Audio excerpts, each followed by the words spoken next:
குலோப் ஜாமுன் செய்ய போகிறேன். அதுக்கு கடையில் வாங்கின மாவை தான் இதுகளுக்கு பவுலில் போட்டு அதை பாலை ஊற்றி நல்லா சாஃப்டான டோவாக பிணைஞ்சு வச்சுக்கிறேன்.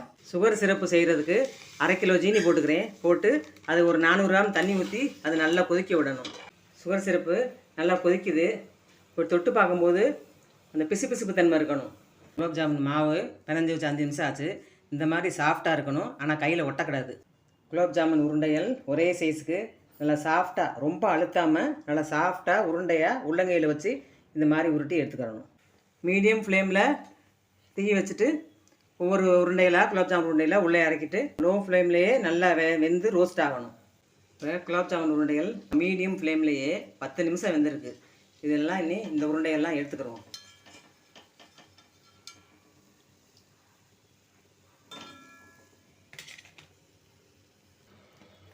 இப்போ இந்த குலோப் ஜாமுன் பொரித்த உருண்டைகளை ஜீனி பாகு சூடாக இருக்கும்போது போட்டுட்டு ஒரு கொதி வந்தோடனே ஆஃப் பண்ணிட்டோம்னா ரெடி ஆயிடும்.